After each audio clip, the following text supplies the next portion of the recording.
Jadi saya mulai dengan buku yang menarik yang terbit 2018 dan meledak pada saat masa COVID di 2020.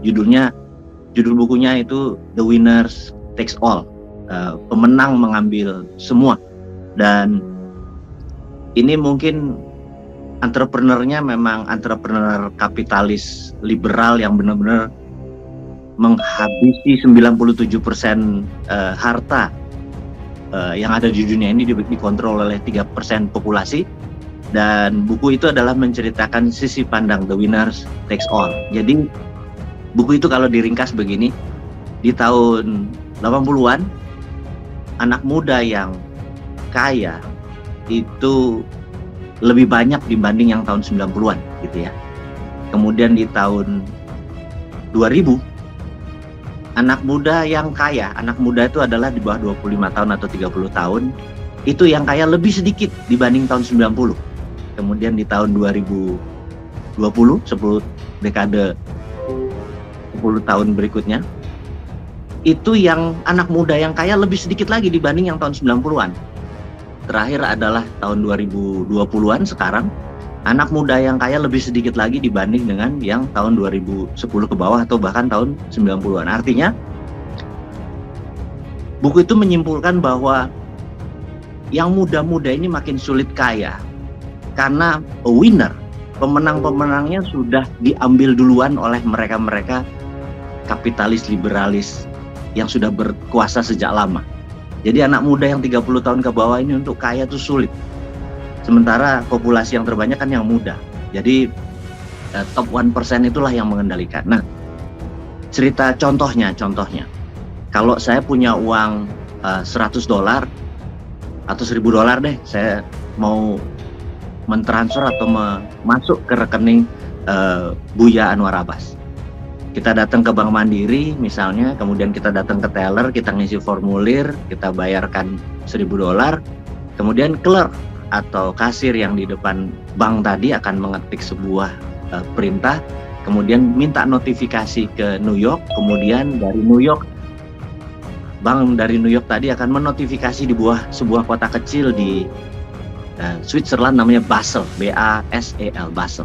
Nah, begitu Basel bilang oke, New York bilang confirm, Bank Mandiri bilang oke, masuklah $1.000 tadi ke rekening Buya Anwar Abbas dan ditambah fee, jadi terdiskon sekian persen, misalnya $2 atau $3 gitu ya. Nah, Bank Mandiri mengambil fee, New York Bank mengambil fee, dan Basel mengambil fee. Siapapun kita, kalau menggunakan dolar di seluruh dunia perharinya saat ini, maka sistem perbankan atau banking system itu menguntungkan posisi dolar dan menguntungkan sebuah keluarga yang tinggal di Basel, Switzerland tersebut. Nah, keluarga tersebut yang di Switzerland, yang di kota yang namanya Basel itu adalah the winners-nya, the winners takes all gitu ya.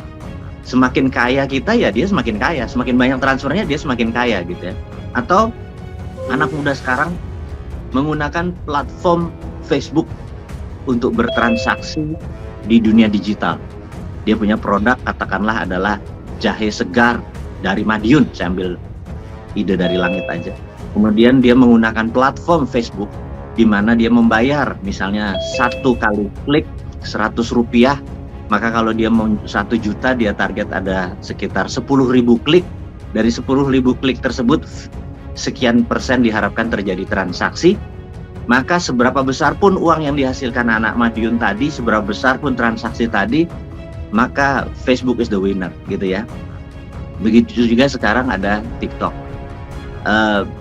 Walaupun TikTok ini anak terakhir di dunia media, sekali lagi kita harus membedakan bahwa IG, Facebook, Twitter itu adalah sosial media, TikTok adalah media.